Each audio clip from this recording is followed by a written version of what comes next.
Welcome to vision academy. நம்ம daily current affairs பார்த்துட்ருக்கோம். இன்றைக்கான current affairs Tamil. Date 19th March 2019. முதல்ல நம்ம இந்திய நிகழ்வுகளை பார்ப்போம். புவிசார் குறியீடு வெளியீடகம் 5 வகையான காஃபிகளுக்கு புவிசார் குறியீடு அளித்துள்ளது.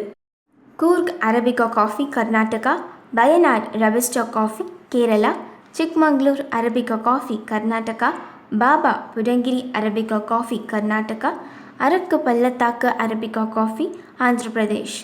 குறிப்பு: புவிசார் குறியீடு பதிவகம் சென்னையில் அமைந்துள்ளது குறிப்பிடத்தக்கது.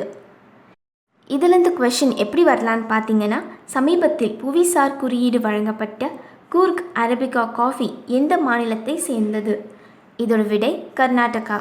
அடுத்த செய்தி: தேசிய ஆவண காப்பகத்தின் 129வது நிறுவன தினத்தையொட்டி மார்ச் 11 முதல் ஏப்ரல் 10 வரை புதுடெல்லியில் கும்ப் என்ற பெயரில் கும்பமேளா பற்றிய கண்காட்சி தொடங்கியுள்ளது. இந்த கண்காட்சியில் கும்பமேளா நடக்கும் விதம் குறித்து அசல் ஆவணங்கள் இடம்பெற்றுள்ளன. குறிப்பு: யுனெஸ்கோ அமைப்பின் கலாச்சார பாரம்பரிய பட்டியலில் இடம்பெற்ற கும்பமேளா ஹரித்வார், அலகாபாத், நாசிக், உஜ்ஜைன் ஆகிய 4 இடங்களில் சுழற்சி முறையில் 12 ஆண்டுகளுக்கு ஒரு முறை நடைபெறுகிறது. இதிலிருந்து கேள்வி எப்படி வரலான்னு பார்த்தீங்கன்னா, கும்பமேளா பற்றிய கண்காட்சியான கும்ப் எங்கு நடைபெறுகிறது? இதோட விடை புதுடெல்லி. அடுத்து நம்ம விளையாட்டு செய்திகளை பார்ப்போம். ஹாங்காங்கில் நடைபெற்ற 2019 ஆசிய இளையோர் தடகள சாம்பியன்ஷிப் போட்டியில் ஆண்களுக்கான 800 மீட்டர் ஓட்டப்பந்தயத்தில் தமிழக வீரர் மகேஷ் வெள்ளிப்பதக்கம் வென்றுள்ளார். இதில் இந்த கேள்வி எப்படி வரும்னு பார்த்தீங்கன்னா, 2019 ஆசிய இளையோர் தடகள சாம்பியன்ஷிப் போட்டியில் 800 மீட்டர் ஓட்டப்பந்தயத்தில் வெள்ளி வென்ற தமிழக வீரர் யார்? இதோட விடை மகேஷ். அடுத்த விளையாட்டு செய்தி: சர்வதேச கிரிக்கெட் கவுன்சிலானது ஒரு நாள் போட்டிகளின் தரவரிசை பட்டியலை வெளியிட்டுள்ளது. அணிகளின் தரவரிசையில் இங்கிலாந்து அணியானது முதலிடத்தை பிடித்துள்ளது. இந்தியா 2வது இடத்தில் உள்ளது. மட்டை வீச்சாளர்களின் தரவரிசையில் இந்தியாவின் விராட் கோலி மற்றும் ரோஹித் சர்மா ஆகியோர் முதல் 2 இடங்களில் பிடித்துள்ளனர். பந்து வீச்சாளர்கள் தரவரிசையில் இந்தியாவின் ஜஸ்பிரீத் பும்ரா முதலிடத்தை பிடித்துள்ளார். இந்த கேள்வி எப்படி வரலான்னு பார்த்தீங்கன்னா, சர்வதேச கிரிக்கெட் கவுன்சில் ஒரு நாள் போட்டி அணிகளின் தரவரிசையில் முதலிடம் பிடித்த நாடு எது? இதோட விடை இங்கிலாந்து. அடுத்து நம்ம அறிவியல் மற்றும் தொழில்நுட்ப செய்திகளை பார்ப்போம். இந்தியாவின் முதல் 3 சுற்றுவட்ட பாதையில் செயற்கைக்கோள்களை நிலைநிறுத்தும் ராக்கெட் PSLV C-45 மூலம் இந்தியாவின் DRDO உருவாக்கிய எமிசெட் மற்றும் இந்திய விண்வெளி அறிவியல் தொழில்நுட்ப நிறுவனத்தின் IISc நானோ செயற்கைக்கோள் உள்பட 30 செயற்கைக்கோள்கள் ஏப்ரல் 1, 2019 விண்ணில் செலுத்தப்பட உள்ளது. இதில் இந்த கேள்வி எப்படி வரலான்னு பார்த்தீங்கன்னா, PSLV C-45 ராக்கெட் மூலம் எத்தனை செயற்கைக்கோள் விண்ணில் செலுத்தப்பட உள்ளது? இதோட விடை 30. அடுத்து நம்ம விருதுகளை பார்ப்போம். இலக்கியத்தில் சிறந்த பங்களிப்பை ஆற்றுவதற்காக வழங்கப்படும் விருதான கௌசம் மெக்ராஜ் தேசிய விருதானது வெட் ரஹி என்பவருக்கு வழங்கப்பட்டது.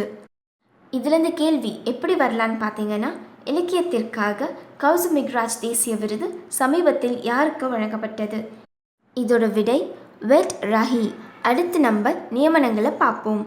லோக்பால் அமைப்பின் 1வது தலைவராக உச்ச நீதிமன்ற ஓய்வு பெற்ற நீதிபதி பினாக்கி சந்திரகோஷ் நியமிக்கப்பட்டுள்ளார்.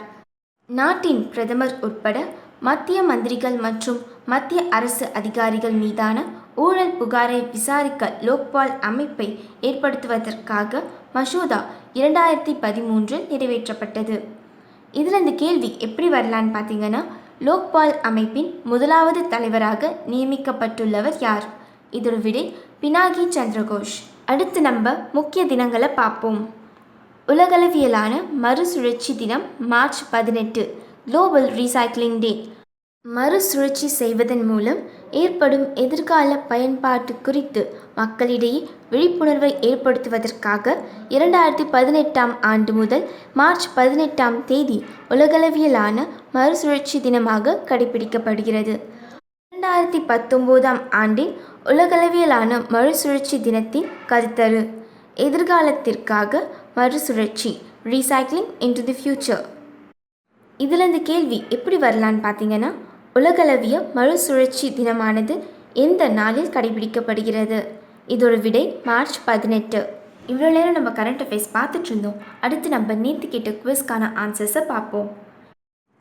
இந்தியாவிலேயே முதல் முறையாக முக அடையாளம் மூலம் மாணவர்கள் வருகை பதிவு முறையை தொடங்கும் மாநிலம் எது?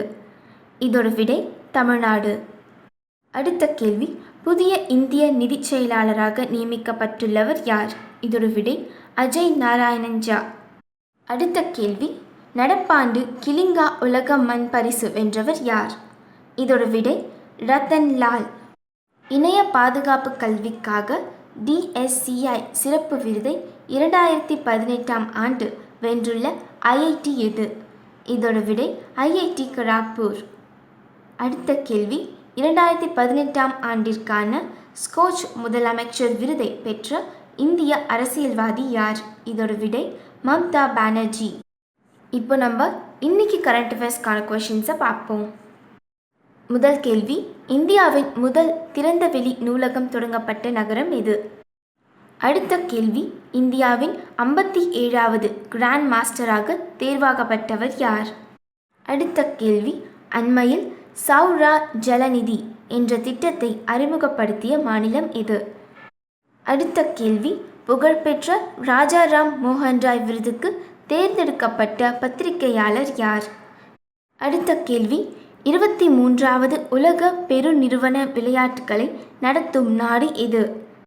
இந்த குவிஸ்க்கான ஆன்சர்ஸை நாளைக்கு கரண்ட் அஃபேர்ஸில் பார்க்கலாம். இந்த கரண்ட் அஃபேர்ஸ் கொஷின்ஸ் எல்லாமே இதுக்கு முன்னாடி இந்த கரண்ட் அஃபேர்ஸ்லேருந்து தான் எடுக்கிறோம். ஸோ ஆன்சர்ஸ் தேடுறவங்க அதை ரெஃபர் பண்ணிக்கோங்க. ஆல்ரெடி ஆன்சர்ஸ் தெரிஞ்சவங்க அதை கமெண்ட்டில் கமெண்ட் பண்ணுங்கள். இந்த மாதிரி டெய்லி நியூஸ் அஃபேர்ஸ்க்கு விஷன் அகாடமியை சப்ஸ்கிரைப் பண்ணுங்கள். மறக்காமல் பக்கத்தில் இருக்க பெல் பட்டனை ப்ரெஸ் பண்ணுங்கள். இந்த வீடியோ உங்களுக்கு பிடிச்சிருந்துச்சுன்னா லைக் பண்ணுங்கள், ஷேர் பண்ணுங்கள். இந்த வீடியோ பற்றி ஏதாவது டவுட்ஸ் இருந்துச்சுன்னா கமெண்ட் பண்ணுங்கள்.